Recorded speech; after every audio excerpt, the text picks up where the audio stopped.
Thank you. The Taoiseach speech gave absolutely no signal of any change in European policies, following a very clear message from the electorate. Throughout Ireland and throughout Europe, where anti-austerity forces got major victories, where many of the traditional parties of austerity were dealt a severe blow, for example in Spain. And the message from the electorate couldn't be any clearer. People are sick and tired of a constant diet of austerity after 6 years, but what's been dished up is a continuing menu of austerity. And it's quite incredible that the Taoiseach also is clapping on the back Jean-Claude Juncker, for example, who's been mentioned, who's an austerity hawk, who opposed any extension of deadlines for Ireland or any other countries, and who's an ex-governor of the IMF. So it seems like nothing has been taken on board by Fine Gael in the elections. But of course, this isn't about individuals.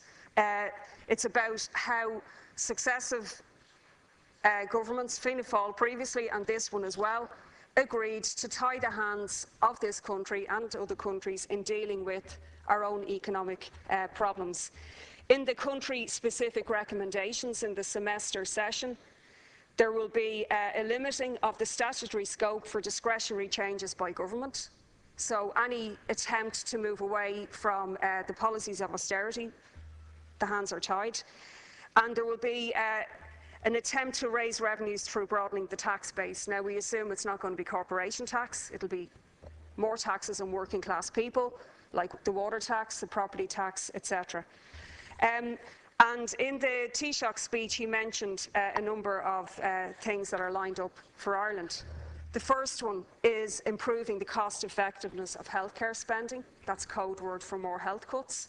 And for the introduction of universal health insurance, which I predict will be massively opposed by families in this country.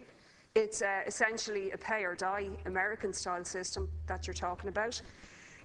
Active labour market policies, consistent with work that you've been doing before. In other words, more job bridge and more so-called labour activational measures.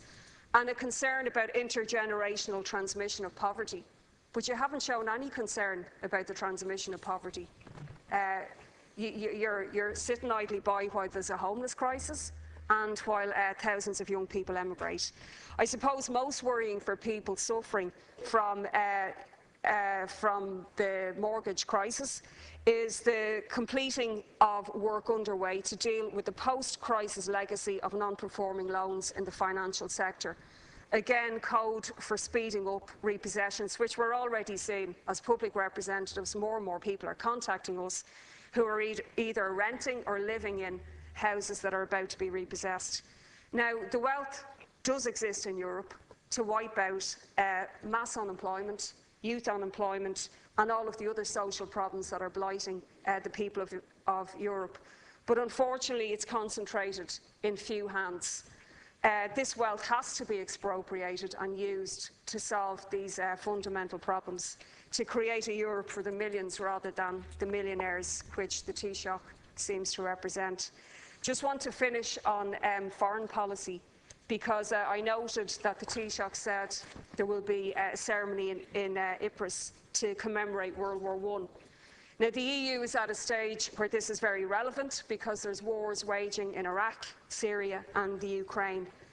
And while the Taoiseach is commemorating World War I with the other leaders of Europe, I think he should have a chat in particular with David Cameron about the role of the British government in the illegal invasion of Iraq in 2003, which has played a key role to the current problems in Iraq, where sectarian war is now breaking out.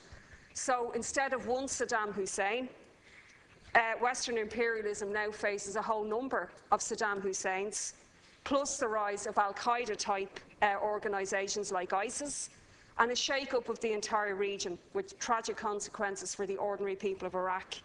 Now that it's clear that weapons of mass destruction was an absolute lie, that oil was the basis of the invasion, I think that it's incumbent on the Taoiseach to point out the role of both some of the member states in Europe, along with Bush in America, in that illegal invasion of Iraq and the consequences it has had for today. where divide and rule tactics are now being used between Sunni Muslims and Shiite Muslims in the interests of Western imperialism. Thank you, Deputy. Deputy, listen.